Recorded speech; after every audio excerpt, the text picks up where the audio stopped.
श्री हरि के चरणों में नमन। क्या सच में कर्म करते हुए भी हम जन्म मरण के बंधन से मुक्त हो सकते हैं? क्या बिना भागे बिना संसार छोड़े भी मोक्ष संभव है?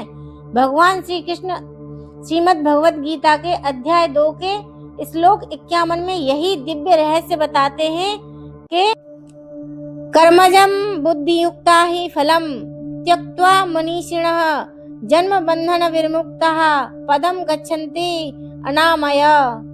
भगवान कहते हैं, बुद्धि युक्ता मनीषिणः, समबुद्धि युक्त से ज्ञानी जन, कर्मजः, कर्मों से उत्पन्न होने वाले, फलम त्यक्त्वा, फल को त्याग कर, जन्म बंधन विमुक्तः, जन्म रूपी बंधन से मुक्त हो, अनामया, निर्विकार, पदम गच्छन्ति, परम पद को प्राप्त हो जाते हैं।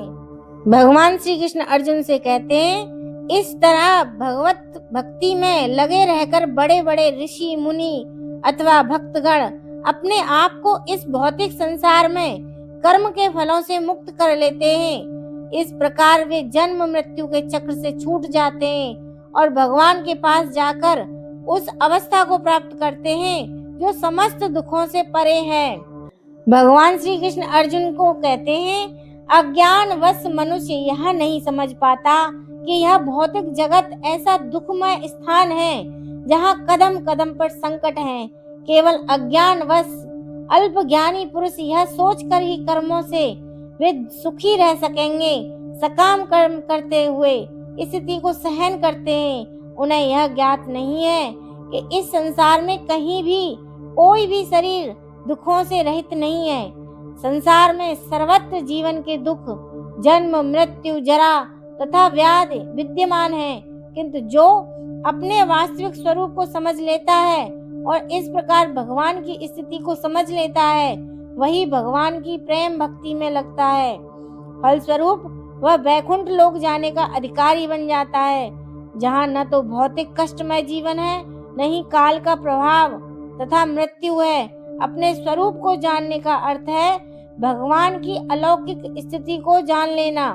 जो भ्रमवश यह सोचता है कि जीवन की स्थिति तथा भगवान की स्थिति एक समान है, उसे समझो कि वह अंधकार में है और स्वयं भगवत भक्ति करने में असमर्थ है।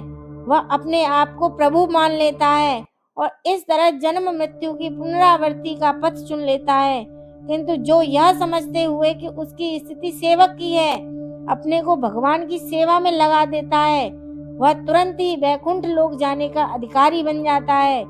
भगवान की सेवा कर्म योग या बुद्धि योग कहलाती है, जिसे स्पष्ट शब्दों में भगवत भक्ति कहते हैं। हरे कृष्ण।